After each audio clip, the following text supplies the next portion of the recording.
اللهم صل على سيدنا محمد یا رب صل وسلم. بسم اللہ الرحمن الرحیم. سورہ رعد کا رکوع نمبر 3 اور 13ویں پارے کا رکوع نمبر 9.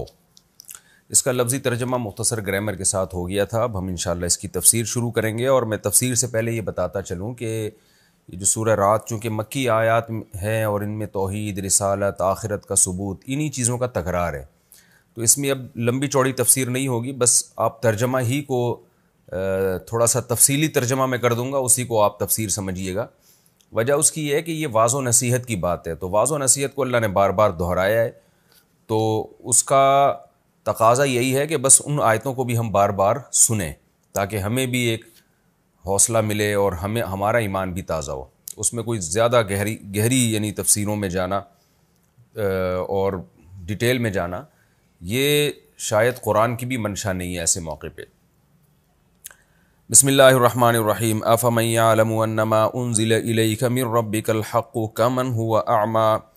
اس سے پچھلی والے رکوع میں اللہ نے مثال سے بات سمجھائی تھی کہ اہل ایمان کو پریشان نہیں ہونا چاہیے. جیسے ایک جھاگ اوپر اٹھتا ہے، خش و خاشاک کا کچرا ہوتا ہے اور وہ ایک دم ختم ہو جاتا ہے، تو ایسے ہی یہ باطل لوگ جتنی طاقت دکھا رہے ہیں اللہ ان کی طاقت کو ختم کر دے گا.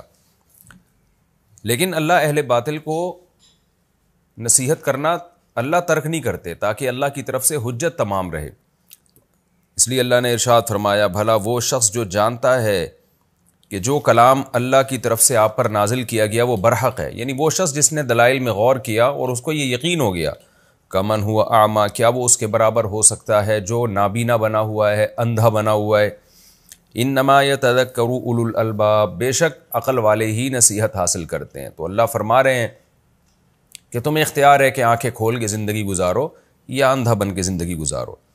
اب جو آنکھیں کھول کے زندگی گزارتے ہیں اور عقل والے ہیں وہ کون لوگ ہیں، ان کے کیا اعمال ہیں جن کو دیکھ کے آپ کو لگے گا کہ یہ آنکھیں کھول کے زندگی گزار رہے ہیں. اللہ نے ان کی اچھی صفات بیان کی ہیں. اللہ وہ ساری صفات ہمارے اندر پیدا کر لے، تو نیت یہ کر لیں کہ یہ صفات ہم اپنے اندر پیدا کریں گے. الذین یوفون بعہد اللہ، یہ وہ لوگ ہیں جو اللہ کے عہد کو پورا کرتے ہیں. اللہ کا عہد کیا ہے؟ ایک عہد تو وہ ہے جو ہم نے کلمہ پڑھ کے اللہ سے عہد کیا ہے، توحید کا اقرار کیا کہ ہمارا معبود اللہ ہے، حاکم اللہ ہے، تو اطاعت صرف اللہ کی ہوگی. دوسرا ہم گناہ سے توبہ کرتے ہیں، یہ بھی اللہ سے کیا ہوا عہد ہے. تو جتنے بھی اللہ سے کیے ہوئے معاہدے وہ سب اس میں آ گئے. ولا ينقضون المیثاق، اور یہ معاہدوں کو توڑتے نہیں ہیں. والذین یصلون ما امر اللہ بہ ان یوصل، یہ لوگ جوڑتے ہیں اس چیز کو جس کے جوڑنے کا اللہ نے حکم دیا. یہ بھی ایک رشتہ داری اتنی اہم چیز ہے، رشتہ داری کو جوڑنا، کہ اللہ نے اس کے لیے یہ لفظ استعمال نہیں کیا کہ رشتہ داری کو جوڑتے ہیں، بلکہ اس چیز کو جوڑتے ہیں جس کو جوڑنے کا اللہ نے حکم دیا. کیا مطلب؟ مبہم بات کی یہ بتانے کے لیے کہ یہ مبہم ہی کافی ہے، کیونکہ اس میں اشارے سے سب کو پتہ چل جائے گا کہ کس چیز کی بات ہو رہی ہے، کون سی چیز ہے جس کے جوڑنے کا اللہ نے حکم دیا ہے. یہ میں سمجھانے کے لیے ایک چھوٹے سی ایک مزاح کی بات ہے، لیکن اس سے آیت کی تفسیر بہت اچھی طرح سمجھ میں آئے گی انشاءاللہ. وہ ہندوستان کے ایک شاعر گزرے، انہوں نے کسی پولیس کا مذاق اڑایا نا کہ وہ کرپٹ ہے، تو ان کو وہ کہتے ہیں کہ ہندوستان میں پولیس نے بلا لیا آفیسر نے اور کہا کہ بھئی آپ نے ہمارے بارے میں کیوں مذاق اڑایا کہ ہم کرپٹ ہیں اور کرپشن کرتے ہیں. تو انہوں نے کہا میں نے تو پولیس کا مذاق اڑایا ہے، میں نے تو یہ نہیں کہا کہ ہندوستان کی پولیس. تو پولیس آفیسر نے کہا کہ لوگوں کو پتہ نہیں ہے کہ کس ملک کی پولیس کرپٹ ہے.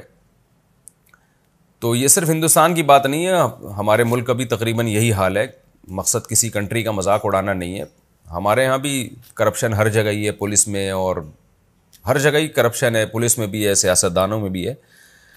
تو مطلب یہ تھا کہ جب انہوں نے یہ کہا نا کہ کیا پتہ نہیں ہے کہ کس ملک کی پولیس کرپٹ ہے، تو مطلب یہ کہ یہ اتنی واضح چیز ہے کہ اس میں اب نام لینے کی ضرورت نہیں ہے. تو ہے تو یہ ایک چھوٹا سا مزاح، لیکن یہ قرآن کی اس آیت کو سمجھانے کے لیے بہت اہم تھا کہ اللہ جب بھی رشتہ داری جوڑنے کی بات کرتے ہیں تو اللہ نے اس کے لیے قرآن میں کیا لفظ استعمال کیا، یہ جوڑتے ہیں اس چیز کو جس کے جوڑنے کا اللہ نے حکم دیا. اب کوئی غیر مسلم کہے بھائی قرآن صاف طور پہ کیوں نہیں بتاتا کہ کس چیز کے جوڑنے کا اللہ نے حکم دیا، تو اللہ اس کو جواب دیں گے کیا یہ مسلمانوں سے پوچھو، ان کو پتہ ہے کہ کون سی چیز ہے جس کے جوڑنے کا اللہ نے سب سے زیادہ حکم دیا ہے، تو وہ رشتہ داری ہی ہے۔ تو یہ بھی ایک بلاغت ہے کہ اللہ بتاتے ہیں کہ میری نظر میں رشتہ داری جوڑنا اتنا اہم ہے کہ جب میں جوڑ کی بات کروں گا تو سمجھ جایا کرو کس چیز کے جوڑنے کی بات ہو رہی ہے۔ تو اس سے ہمیں پتہ چلتا ہے کہ اسلام میں خونی رشتوں کو جوڑنا کوئی معمولی حکم نہیں ہے، اور ان آیتوں کی اہمیت آج سمجھ میں آتی ہے جب ہم غیر مسلموں کو دیکھتے ہیں کہ ان کا خاندانی نظام ہی تباہ ہو گیا، ہر آدمی انڈیپینڈنٹ ہے، وہ انڈیویجولی اپنی لائف گزار رہا ہے اور اسی کو فخر کرتا ہے، وہ کہتا ہے میں دوسرے پہ ڈیپینڈ نہیں ہوں اور کوئی مجھ پہ ڈیپینڈ نہیں ہے، ایک دوسرے پہ ڈیپینڈ نہیں ہے، وہ لوگ سب ریاست کے کھاتے میں ڈال دیے ہر چیز کو۔ تو انسانوں کے آپس میں ریلیشن ہے، اور یہ ریلیشن نکاح سے وجود میں آتے ہیں۔ میں جو بار بار نکاح کی فضیلت زیادہ نکاح اور اولاد کثرت سے، یہ انہی آیتوں کی روشنی میں کر رہا ہوتا ہوں کہ نکاح ہوگا تو نسل بھی پیدا ہوگی اور آپس میں بہن بھائیوں کے چچا ماموں کے رشتے بھی وجود میں آئیں گے، کیونکہ قرآن کا یہ ایک بہت اہم حکم ہے۔ اللہ انسان کو خاندانوں کی شکل میں، فیملی کی شکل میں دیکھنا چاہتے ہیں، انسان کو انفرادی طور پہ نہیں دیکھنا چاہتے۔ یہ نظام بنایا ہے اللہ نے۔ اگر اللہ ان خاندانوں کے بغیر دیکھنا چاہتے تو آدم کے لیے اماں حوا کو تھوڑی پیدا کیا جاتا، ان کی زوجہ کو، پھر آگے ان کی اولاد کو، ایسے ہی پیدا ہو جاتے سب، کوئی آپس میں رشتہ نہ ہوتا۔ تو اس لیے اللہ نے فرمایا یہ وہ لوگ ہیں جو جوڑتے ہیں اس چیز کو جس کے جوڑنے کا اللہ نے حکم دیا۔ وَيَخْشَوْنَ رَبَّهُمْ، اور اپنے رب سے ڈرتے ہیں، وَيَخَافُونَ سُوءَ الْحِسَابِ، اور برے حساب سے یہ ڈرتے ہیں۔ نافرمانوں کا حساب بہت سخت ہوگا، نیک لوگوں کا حساب بہت آسان ہوگا۔ وَالَّذِينَ صَبَرُوا، یہ وہ لوگ ہیں جو صبر کرتے ہیں۔ صبر کا مطلب روکنا، باندھنا اپنے آپ کو۔ ایک ہے صبر عن المعصیہ، برائیوں سے صبر کرنا، دل چاہتا ہے گناہ کرنے کا نہیں کرتے۔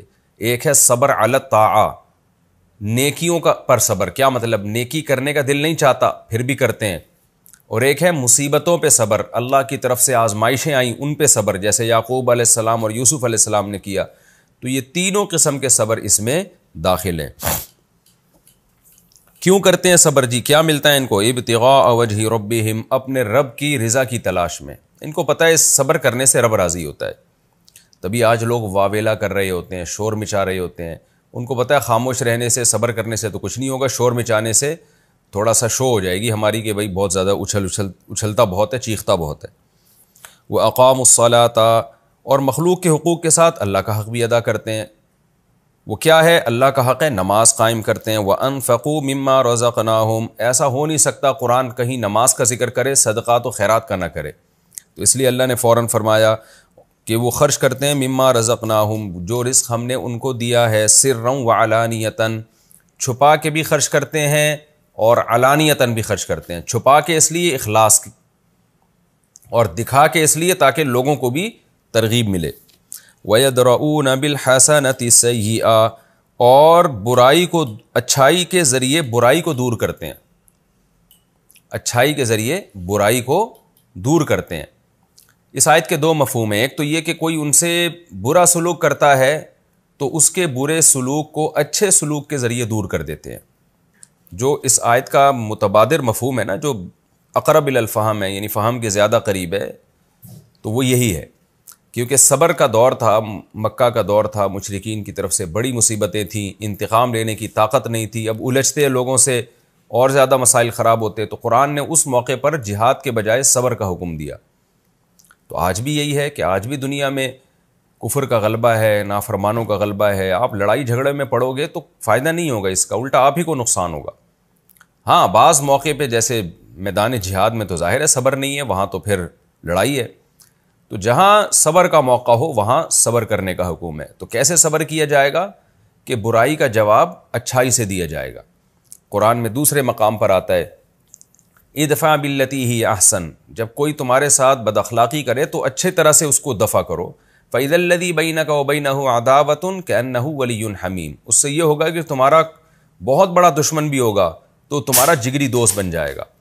تو یہاں بھی یہ مطلب ہے۔ اور ایک مفہوم اس کا یہ بھی ہے کہ کوئی گناہ ہو جاتا ہے تو اس گناہ کے اثرات کو نیکی کے ذریعے زائل کرتے ہیں، توبہ بھی کرتے ہیں اور نیکی بھی کرتے ہیں۔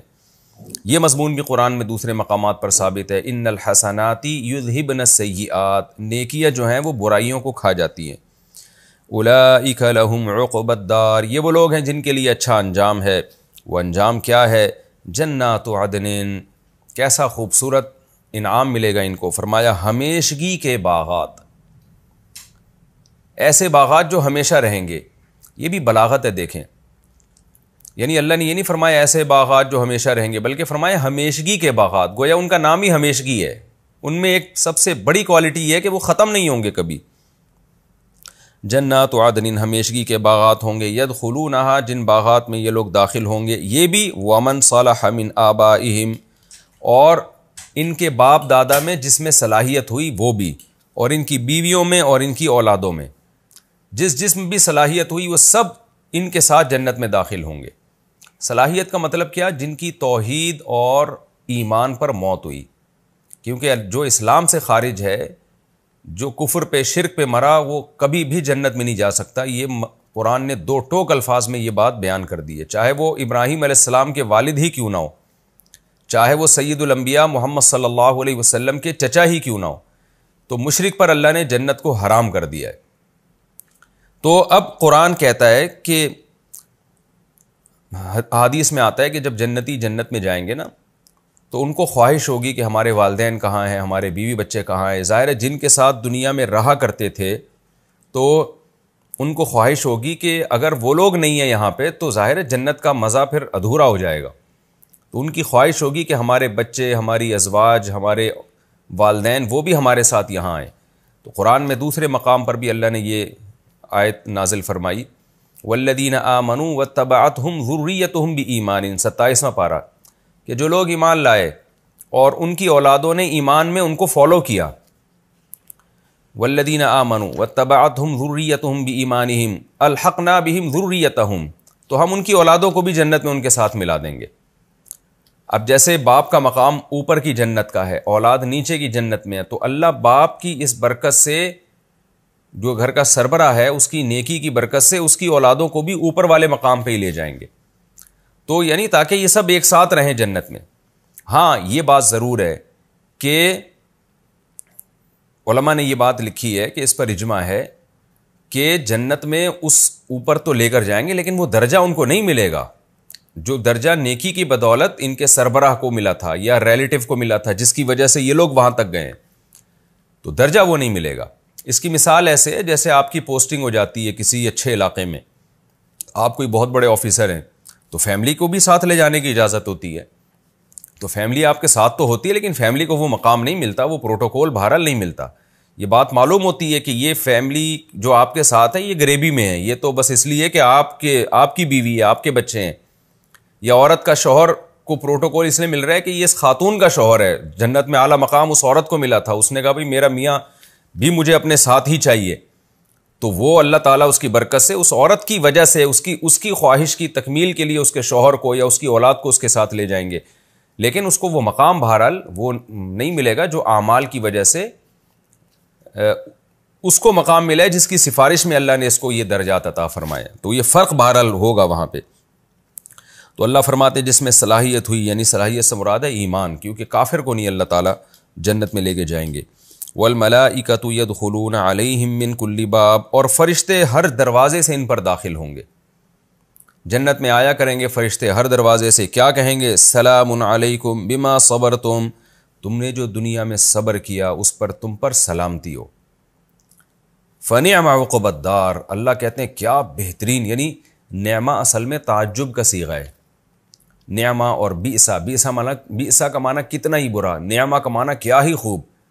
تو اللہ تو تعجب نہیں کر سکتے نا، لیکن اللہ الفاظ وہی استعمال کرتے ہیں جو عربی میں کسی چیز کو بیان کرنے کے لیے عام لوگ استعمال کرتے ہیں۔ تو اس سے حقیقی معنی مراد نہیں ہوتا، اس کا مطلب یہ ہوتا ہے کہ اللہ تعالیٰ بتا رہے ہیں کہ اتنا اچھا انجام ہوگا، گویا مجھے بھی تعجب ہو رہا ہے، حالانکہ اللہ کو نہیں ہوتا، اللہ کے لیے ہر چیز اللہ کے علم کے تحت ہے۔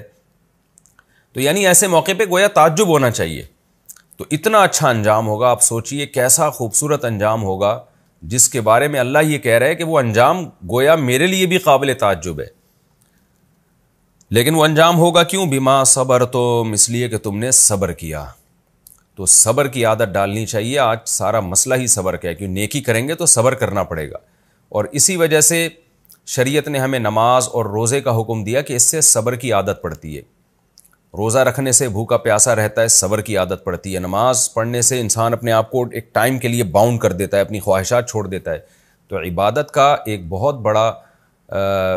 بہت بڑی حکمت یہ ہے کہ ہمارے اندر برداشت کی صلاحیت پیدا ہو. اس لیے ہم نے بڑے علماء کو، بزرگوں کو بہت کثرت سے روزے رکھتے ہوئے دیکھا ہے. وہ کہتے ہیں روزے سے جتنا صبر پیدا ہوتا ہے شاید اتنا کسی اور چیز سے نہیں ہوتا. حدیث میں آتا ہے رسول اللہ صلی اللہ علیہ وسلم نے فرمایا سب سے بہترین روزہ داؤد علیہ السلام کا روزہ ہے.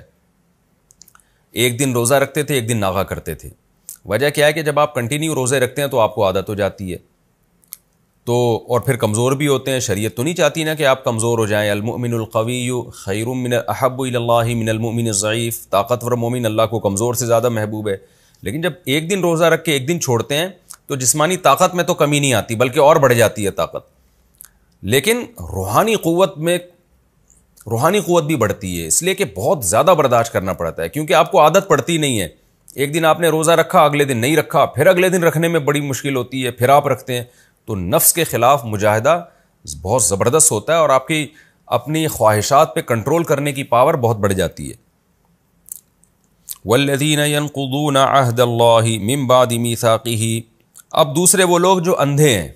قرآن یہ رکوع شروع کہاں سے ہوا تھا کہ ایک بینا ہے اور ایک نابینا. بینا لوگ جو دیکھتے ہیں ان کی تو یہ صفات ہیں، جو آنکھیں کھول کے زندگی گزارتے ہیں. کچھ ایسے ہیں جو آنکھیں بند کر کے اندھے ہو کے زندگی گزارتے ہیں. اب ان کی علامتیں بیان ہو رہی ہیں. والذین ينقضون عہد اللہ من بعد میثاقہ. اور وہ لوگ جو اللہ کے عہد کو توڑتے ہیں اس کو پختہ کرنے کے بعد، یعنی خوب مضبوط معاہدے اللہ سے کیے ہوتے ہیں کہ اللہ تو نے میری رزق میں اضافہ کر دیا تو میں یہ کروں گا. کلمہ پڑھ کے توحید کا اقرار بھی کر لیا، پھر اس کو مصیبتیں آئیں تو چھوڑ دیا اس اقرار کو. جس طرح سے بھی معاہدہ توڑا جائے سب اس میں داخل ہیں. وَيَقْطَعُونَ مَا أَمَرَ اللَّهُ بِهِ أَن يُوصَلَ. دوسری برائی ان میں کیا؟ یہ کاٹ ڈالتے ہیں اس رشتہ داری کو جس کو جوڑنے کا اللہ نے حکم دیا. امر اللہ بہ، جس کے بہ کا مطلب بصلتہ، جس کے جوڑنے کا اللہ نے حکم دیا اس کو توڑتے ہیں. ان کو اس سے کوئی غرض نہیں کہ بہن ناراض ہے، بھائی ناراض ہے، چچا کے ساتھ کیا سلوک ہو رہا ہے. اور بعضوں نے تو یہاں تک انتہا کر دی کہ ان کے خاندانوں میں چچا، ماموں، بھتیجے، بھانجے اور باپ کا لفظ ہی ان کی ڈکشنری سے ختم ہو گیا. ایسا خاندانی نظام کو تباہ و برباد کیا، اور ماں باپ کو اولڈ ہاؤس میں جمع کرانا شروع کر دیا انہوں نے، جو سب سے قریبی رشتہ تھا. وَيُفْسِدُونَ فِي الْأَرْضِ. اور وہ زمین میں فساد مچاتے ہیں. تو جو بھی عقیدہ توحید کا حامل نہیں ہوگا اور رشتہ داری توڑے گا تو وہ زمین میں فساد ہی مچا رہا ہے. یہی بہت بڑا فساد ہے. اولئک لہم اللعنہ. یہ وہ لوگ ہیں جن کے لیے لعنت ہے. وَلَهُمْ سُوءُ الدَّارِ. اور ان کے لیے برا ٹھکانہ ہے، برا گھر ہے، برا انجام ہے. اللہ یبسط الرزق لمن یشاء ویقدر. مشرکین اور آج کے کافر بھی اور آج کے نافرمان بھی کہتے تھے اچھا جی برا ٹھکانہ ہے نافرمانوں کے لیے، تو پیسہ تو ان کے پاس بہت ہوتا ہے، عیاشی تو یہ بہت کرتے ہیں، مزے میں تو یہی لوگ ہیں، دیندار لوگ تو پس رہے ہیں، غریب ہیں زیادہ تر دیندار. اس کا اللہ ہمیشہ جواب دیتے ہیں کہ بھائی یہ رزق جو ہے نا، یہ اس کی علامت نہیں ہے کہ اللہ اس سے خوش ہے یا یہ آدمی خوش قسمت ہے. کیوں؟ اللہ یبسط الرزق. یہ تو اللہ ہے جس کے لیے چاہتا ہے روزی پھیلا دیتا ہے، ویقدر جس کے لیے چاہتا ہے تنگ کر دیتا ہے. اس میں اللہ کی حکمتیں ہیں، یہ آپ کی قابلیت کی دلیل نہیں ہے. وَفَرِحُوا بِالْحَيَاةِ الدُّنْيَا. اور یہ لوگ دنیاوی زندگی پر اتراتے ہیں، حالانکہ جب پتہ ہے کہ یہ رزق جو میرے پاس ہے یہ اللہ نے دیا ہے تو اب اترانا کس بات کا؟ بھیک میں ملی ہوئی کسی چیز پر انسان اتراتا تو نہیں ہے نا. لیکن اللہ کہتے ہیں کہ اللہ جس کے لیے چاہے روزی دے اور جس کے لیے چاہے تنگ کر دے، پھر بھی یہ دنیاوی زندگی پر اتراتے ہیں. وَمَا الْحَيَاةُ الدُّنْيَا فِي الْآخِرَةِ إِلَّا مَتَاعٌ. اور نہیں ہے دنیاوی زندگی آخرت کے مقابلے میں مگر تھوڑا سا سامان. تو اللہ کہتے ہیں ہم جس کامیابی کی بات کر رہے ہیں وہ آخرت میں ملے گی. یہ دنیا 2 ٹکے کی حیثیت نہیں ہے اس کی، اس آخرت کے مقابلے میں کوئی حیثیت نہیں ہے. تو اس لیے اس کو فوکس کرو آخرت کو. یہ ہمارا رکوع الحمدللہ کمپلیٹ ہو گیا، آسان تھا. اہل جنت کی علامات اور اہل جہنم کی علامات اللہ نے بیان کی. اب ہم آگے چلتے ہیں اگلے رکوع کی طرف. اب میں شروع کرتا ہوں سورہ رعد کا رکوع نمبر 3 اور 13ویں پارے کا رکوع نمبر سورہ رعد کا رکوع نمبر 4 اور 13ویں پارے کا رکوع نمبر 10. مختصر لفظی ترجمہ پھر مختصر تفسیر۔ بسم اللہ الرحمن الرحیم۔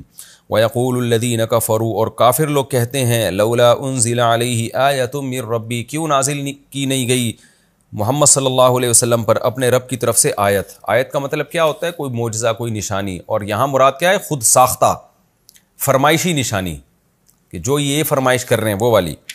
قل ان اللہ یضل من یشاء، اے نبی آپ کہہ دیجئے اللہ جس کو چاہتا ہے گمراہ کرتا ہے، ویہدی الیہ، اور رہنمائی کرتا ہے، الیہ اپنی طرف، من اناب، اس شخص کی جو اللہ کی طرف رجوع کرنا چاہتا ہے۔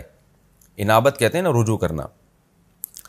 الذین آمنوا، یہ جو اللہ کی طرف رجوع کرنے والے لوگ ہیں یہ کون لوگ ہوتے ہیں؟ یہ وہ لوگ ہیں جو ایمان لے کر آئے، وتطمئن قلوبہم، اور ان کے دلوں کو اطمینان ہوتا ہے، بذکر اللہ، اللہ کے ذکر سے۔ الا، خبردار سنو، بذکر اللہ، اللہ کے ذکر ہی سے، تطمئن القلوب، دلوں کو اطمینان ہوتا ہے۔ الذین آمنوا، یہ وہ لوگ ہیں جو ایمان لے کر آئے، وعملوا الصالحات، الذین، سوری یہ نیا جملہ ہے، الذین آمنوا، وہ لوگ جو ایمان لائے، وعملوا الصالحات، اور نیک اعمال کیے، طوبی لہم، ان کے لیے خوشخبری ہے، طوبہ خوشخبری کو کہتے ہیں، وحسن مآب، مآب ٹھکانہ، حسن کا معنی اچھا، اور ان کے لیے اچھا ٹھکانہ ہے۔ کذالک ارسلناک، اسی طرح ہم نے آپ کو بھیجا ہے، فی امت، ایک امت میں، قد خلت من قبلہا، تحقیق گزر چکی ہے اس امت سے پہلے، امم، بہت سی امتیں۔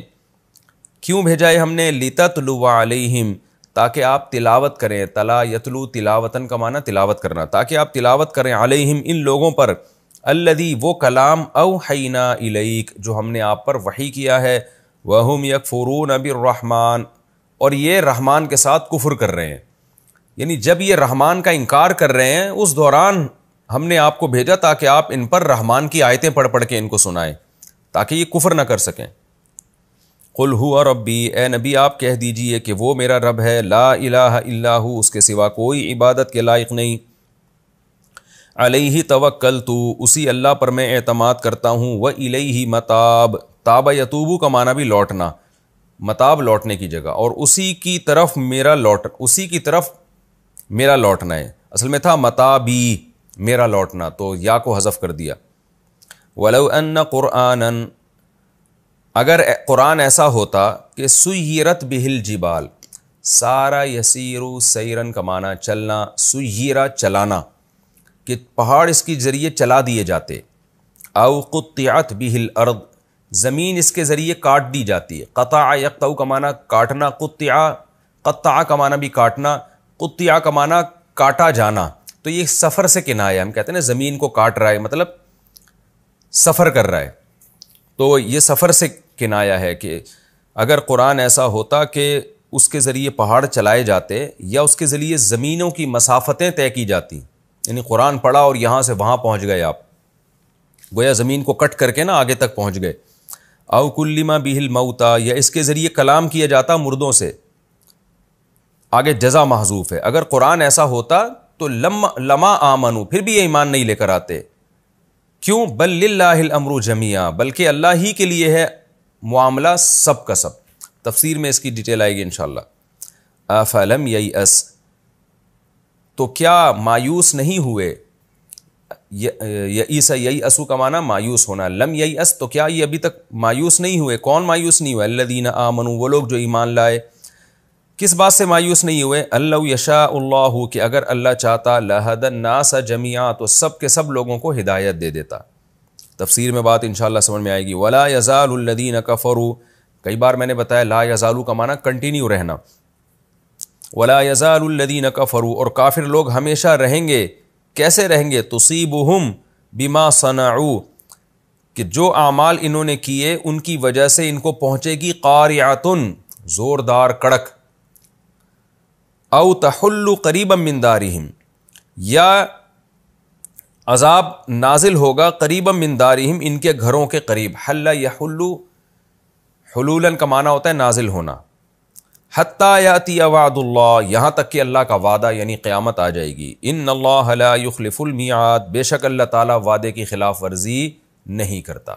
یہ تو جی رکوع نمبر 4 کا لفظی ترجمہ مختصر گرامر کے ساتھ ہو گیا۔ اب میں اس کی رکوع بھی بہت مختصر ہے، مختصر ہی تفسیر ہے اس کی، میں اس کی تفسیر شروع کرتا ہوں. وَيَقُولُ الَّذِينَ كَفَرُوا لَوْلَا أُنزِلَ عَلَيْهِ آيَةٌ مِّن رَّبِّهِ.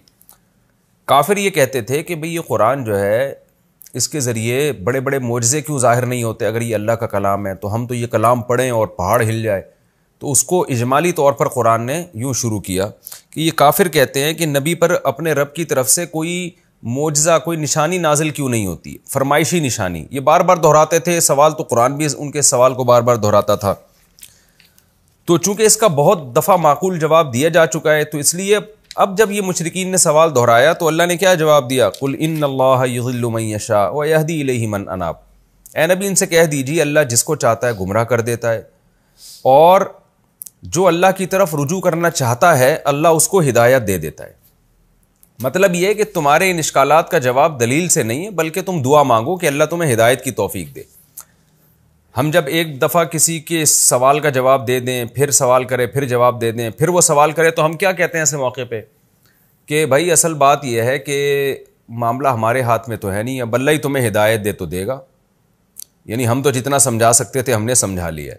تو اصل بات یہی ہے کہ باقی جس کو اللہ گمراہ کرنا چاہے اس کو کوئی ہدایت نہیں دے سکتا. تو مطلب یہ ہے کہ تمہیں اللہ نے ہی گمراہ کر دیا، دلوں پہ مہر لگا دی، اب ہمارے بس میں کیا ہے. تو یہی طرز قرآن نے اختیار کیا. وہ کہتے تھے کہ نبی پر کوئی نشانی نازل کیوں نہیں ہوتی؟ تو اللہ نے فرمایا ان سے کہہ دیجیے اللہ جس کو گمراہ کرنا چاہے، جس کو چاہتا ہے اللہ گمراہ کر دیتا ہے. کیا مطلب؟ کہ اللہ نے تمہارے دلوں پر مہر لگا کے تمہیں گمراہ کر دیا ہے، تو اب تمہاری ہدایت سے ہم مایوس ہو گئے ہیں. وَيَهْدِي إِلَيْهِ مَنْ أَنَابَ. اور اللہ اس کو ہدایت دیتا ہے جو اللہ کی طرف رجوع کرنا چاہتا ہے.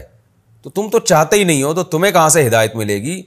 تم تو بس ایک سوال ہوگا، جواب آئے گا، پھر دوسرا سوال کھڑا کر دو گے، اس کا جواب آئے گا، پھر تیسرا سوال کھڑا کر دو گے.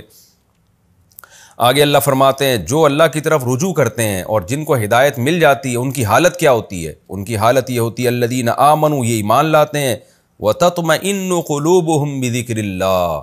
پھر ان کو قرآن سے وحشت نہیں ہوتی، اللہ کے نام سے وحشت نہیں ہوتی. ان مشرکین کو تو وحشت ہو رہی ہے کہ اللہ کا تذکرہ ہمارے سامنے کیوں کیا جا رہا ہے، اللہ کو یاد کیوں کیا جا رہا ہے، اسلام کی بات کیوں کی جا رہی ہے.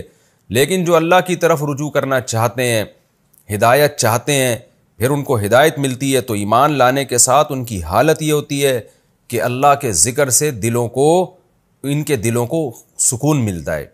پھر آگے اللہ نے فرمایا الا بذکر اللہ تطمئن القلوب. خوب سمجھ لو اللہ کے ذکر ہی سے دلوں کو سکون ملتا ہے. بہت اہم آیت ہے یہ کہ اللہ تو ایمان والوں کی صفت بیان کر رہے تھے کہ ان کے دلوں کو سکون اللہ کو یاد کر کے ملتا ہے، لیکن یہاں اللہ نے ایک اناؤنسمنٹ بھی کر دی کہ دنیا میں اگر کوئی احمق اور بے وقوف یہ سمجھتا ہے کہ سکون کی زندگی اللہ کو یاد کرنے کے علاوہ کسی اور کام میں ملے گی، تو وہ بھی یہ دماغ سے نکال دے اپنے کہ جی میں ڈپریشن کی گولیاں کھا لوں گا تو شاید میں بالکل صحیح ہو جاؤں. یہ دماغ سے نکال دے. اللہ نے بتایا کہ سکون صرف اللہ کو یاد کرنے سے ہی ملتا ہے، یعنی شریعت کو فالو کرنے میں ہی ہے. تو اگر سکون چاہتے ہو تو اللہ کو یاد رکھو. اللہ کو یاد کرنا مختلف طریقوں سے ہے، زبان سے بھی ذکر ہے، آپ سبحان اللہ والحمد للہ ولا الہ الا اللہ واللہ اکبر یہ ورد کریں، چوتھا کلمہ پڑھیں، سبحان اللہ وبحمدہ، کسی بھی طرح سے ذکر کریں، یہ بھی اس میں داخل ہے. نماز پڑھنا بھی اس میں داخل ہے، روزہ رکھنا بھی اس میں داخل ہے، زکوٰۃ دینا بھی اس میں داخل ہے. شریعت کے جس جس حکم کو فالو کریں گے سب اس میں داخل ہے. رشتہ داری جوڑنا اللہ کے حکم پر، یہ بھی اس میں داخل ہے. یعنی جس طرح سے بھی آپ اللہ کو یاد رکھیں گے، چاہے زبان سے یاد رکھیں یا اپنے عمل سے یاد رکھیں، تو یہ چیز آپ کے سکون قلب کا بہرحال ذریعہ بنے گی. چاہے وقتی طور پہ ٹینشن ہو. دیکھیں ہم روزہ رکھتے ہیں، وقتی طور پہ تو ٹینشن ہوتی ہے، لیکن نتیجے کے لحاظ سے بہرحال سکون ملتا ہے. یعقوب علیہ السلام نے کتنا صبر کیا، وقتی طور پہ تو ٹینشن تھی، لیکن اگر معاذ اللہ وہ اللہ کو یاد نہ کرتے تو پتہ نہیں کیا حال ہو جاتا ان کا. تو ان کے دل میں جو بھی ایک اطمینان کی کیفیات تھیں یعقوب علیہ السلام اور یوسف علیہ السلام میں، وہ اللہ کو یاد کرنے کی وجہ سے تھی. اور پھر اللہ نے کیسی خوشیاں دی ان کو. تو نتیجہ یہی نکلے گا کہ جو اسلام پر عمل کر رہا ہے، جو اپنے خدا کو یاد کر کے زندگی گزارتا ہے، اس کے تو دل میں سکون ہوگا، اطمینان والی زندگی ہوگی. جو اللہ سے ہٹ گیا تو اس کو سکون نہیں مل سکتا. الذین آمنوا وعملوا الصالحات، یہ تو دنیا میں حالت ہے ان کی کہ ان کو سکون ملے گا. اور آخرت میں کیا حالت ہوگی؟ فرمایا وہ لوگ جو ایمان لائے اور نیک اعمال اختیار کیے انہوں نے، طوبی لہم، ان کے لیے خوشخبری ہے، وحسن مآب، اور بہترین ٹھکانہ ہے جو جنت کی صورت میں ہوگا. کذالک ارسلناک فی امۃ، اے نبی اس طرح سے ہم نے آپ کو ایک قوم میں بھیجا ہے، یعنی جس طرح ہم آپ کو آیتیں پڑھ پڑھ کے سنا رہے ہیں، دیکھو اس طرح سے ہم نے آپ کو بھیجا اور اس طرح سے ہم نے آپ کو تبلیغ کا حکم دیا، اور ایسی قوم میں بھیجا ہے قد خلت من قبلھا امم، کہ اس سے پہلے بھی بہت سی قومیں گزر چکی ہیں، تو ہم نے آپ کو ان میں کیوں بھیجا؟ لتتلو علیہم الذی اوحینا الیک، تاکہ آپ ان پر تلاوت کریں اس کلام کو جو ہم نے آپ پر وحی کیا، اور اس حال میں آپ ان کو قرآن سنائیں، اللہ کا رحمان کا کلام سنائیں، وہم یکفرون بالرحمن، کہ جب وہ رحمان ہی کا انکار کر رہے ہوں۔ تو ایسی صورت میں کیونکہ جس چیز کی ضرورت ہے اسی کی دعوت دی جائے گی، یہ رحمان کا انکار کرتے ہیں، خواہ اس کے وجود کا انکار کر دیں یا اس کے رحمان ہونے کا انکار کر دیں یا اس کے ساتھ دوسروں کو بھی شریک کر لیں، تو یہ سب چیزیں انکار ہی کہلائیں گی۔ تو یہ رحمان کا انکار کر رہے ہیں، قل ہوا ربی، لیکن آپ نے کیا کہنا ہے ان کو اس وحی کے ذریعے کہ ہوا ربی، وہ میرا رب ہے، لا الہ الا ہو، اس کے سوا کوئی عبادت کے لائق نہیں ہے۔ تم جن کو معبود مانتے ہو میں ان کو معبود نہیں مانتا، علیہ توکلت، رہا مسئلہ کہ پوری قوم ایک طرف اور میں اکیلا ایک طرف، کوئی بات نہیں اے نبی یہ بھی اناؤنسمنٹ کر دیں، علیہ توکلت، اسی پر میں اعتماد کرتا ہوں، وإلیہ متاب، متابی تھا اصل میں، اور میرا لوٹ کے جانا بھی اسی کی طرف ہے، تو میں تمہاری طرف سے جو مجھے مصیبتیں مل رہی ہیں میں ان پہ ٹینشن کیوں لوں، اس لیے کہ جانا تو میں نے اس کی طرف ہے۔ تو انسان جس کی طرف لوٹ کر جاتا ہے اس کی رضا کی فکر کرتا ہے، جس کو چھوڑنا ہے اس کو منانے کی فکر میں نہیں لگا رہتا۔ تو یہ ہمارے لیے بھی بڑی عبرت کی بات ہے کہ ہم رشتہ داروں کو خوش کرنے کے لیے اللہ کو ناراض کر دیتے ہیں، دوستوں کو خوش کرنے کے لیے اللہ کو ناراض کر دیتے ہیں، یہ نہیں پتہ کہ یہ دوستوں کو تو ہم نے چھوڑنا ہے، جانا اللہ کے پاس ہے، تو جس کے پاس ہمیشہ رہنا ہے اس کی رضا کی ہمیں فکر ہونی چاہیے۔ وَلَوْ أَنَّ قُرْآنًا سُيِّرَتْ بِهِ الْجِبَالُ، اور رہا یہ اعتراض کہ کوئی معجزہ نازل کیوں نہیں ہوتا، تو اللہ کہتے ہیں معجزہ یہ ہو سکتا تھا نا کہ قرآن پڑھتے اور پہاڑ اپنی جگہ سے ہل جاتے، قرآن پڑھتے اور زمین کی مہینوں کی مسافت سیکنڈوں میں طے ہو جاتی، یہ معجزے چاہتے ہو، یا مردوں سے تم کلام کرتے اور مردے گپ شپ لگانا شروع کر دیتے، یعنی قرآن مردوں پہ پڑھ کے پھونکتے اور مردہ زندہ ہو جاتا، قرآن پہاڑوں پہ پڑھ کے پھونکتے اور قرآن اپنی جگہ سے ہل جاتے، یا کسی شخص کو تم نے بھیجنا ہوتا اور اس پہ پھونک لگاتے اور وہ یہاں سے وہاں پہنچ جاتا اتنی سی دیر میں۔ اور قطعت بہ الارض کا یہ مطلب بھی ہو سکتا ہے زمین کاٹ دی جاتی، یعنی آپ قرآن پڑھتے اور زمین میں دراڑیں پڑ جاتی۔ تو یہ معجزے اگر ظاہر ہو بھی جاتے، وَلَوْ أَنَّ قُرْآنًا سُيِّرَتْ بِهِ الْجِبَالُ، اگر قرآن ایسا ہوتا کہ اس کے ذریعے پہاڑ ہلتے اپنی جگہ سے، ایسے ایسے معجزے ظاہر ہوتے، یا زمین کی مسافتیں طے ہوتی، یا اس کے ذریعے مردوں سے بات چیت کی جاتی، تو آگے جزا محذوف ہے۔ جزا کیا ہے کہ یہ پھر بھی ایمان نہیں لے کر آتے، کیوں؟ بل للہ الامر جمیعا، اس لیے کہ حکم سب کا سب اللہ ہی کے لیے، تو اللہ کی یہ منشا ہی نہیں ہے کہ ساری دنیا ایمان لے آئے، ایسے ایسے ڈھیٹ لوگ بھی دنیا میں موجود رہیں گے، تاکہ ان ڈھیٹ اور ہر دھرم لوگوں کو دیکھ کر جو پرہیزگار ہیں ان کی معاشرے میں قدر بڑھے، اللہ کی نظر میں بھی ان کی قدر بڑھے، کیونکہ تعرف الاشیاء بازدادها، کسی بھی چیز کو اس کے اگینسٹ سے پتہ چلتا ہے، سچے کی ویلیو جھوٹوں کو دیکھ کر ہوتی ہے، اچھے کی ویلیو ہوتی ہے بروں کو دیکھ کر۔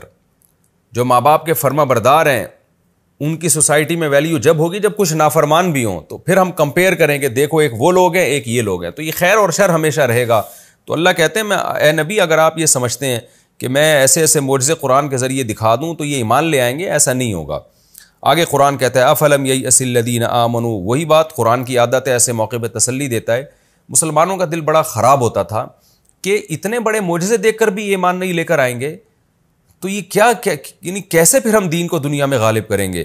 تو اللہ نے تسلی دے دی کہ دیکھو جو کام ہونا ہی نہیں ہے اس کی امیدیں کیوں لگاتے ہو، کیوں یہ یقین کر کے نہیں بیٹھ جاتے کہ سب سیدھے نہیں ہو سکتے، خیر شر دنیا میں رہے گا۔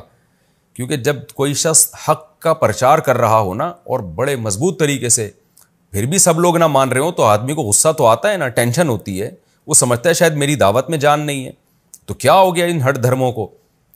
تو اللہ نے بتا دیا کہ بھئی ایسی چیز کی ٹینشن کیوں لیتے ہو جو کام مقدر میں ہے ہی نہیں۔ تو اسی بات کو قرآن نے بیان کیا، افلم ییأس الذین آمنوا، کیا ایمان والے لوگ اب تک مایوس نہیں ہوئے اس بات سے کہ اگر اللہ چاہتا تو سب کو ہدایت دے دیتا؟ یعنی اس بات سے تم مایوس نہیں ہوئے، یعنی تمہیں مایوس ہو جانا چاہیے کہ اللہ چاہتا تو سب کو ہدایت دے دیتا، تو ایسا نہیں ہو سکتا. اس بات سے تمہیں مایوس ہو جانا چاہیے کہ اللہ چاہے گا اور سب کو ہدایت مل جائے گی، یہ نہیں ہو سکتا. تو اللہ نے چاہنا یہی ہے کہ سب کو ہدایت نہ ملے، خیر اور شر دونوں راستے چلتے رہیں. افلم ییأس کا ایک ترجمہ یہ بھی کیا گیا ہے، یئس ییأسو کا معنی ایک علم بھی ہے بعض لغات میں، کہ کیا ان لوگوں کو معلوم نہیں ہے اہل اسلام کو کہ اللہ چاہتا تو سب کو ہدایت دے دیتا. تو ظاہر ہے، اور اللہ بار بار یہ بتا چکا ہے کہ میں چاہتا ہوں کہ سب کو ہدایت نہ ملے بلکہ آزمائش رہے، ورنہ گن پوائنٹ پہ تو اللہ سب کے دلوں کو پھیر دے تو پھر آزمائش کہاں سے ہوگی. وَلَا يَزَالُ الَّذِينَ كَفَرُوا تُصِيبُهُمْ بِمَا صَنَعُوا قَارِعَةٌ.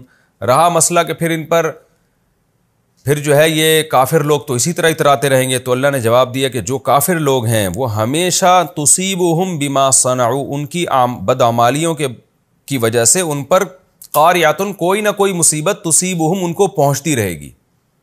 او تحل قریبا من دارہم، ڈائریکٹ ان کو پہنچے گی یا مصیبت نازل ہوگی ان کے اڑوس پڑوس میں.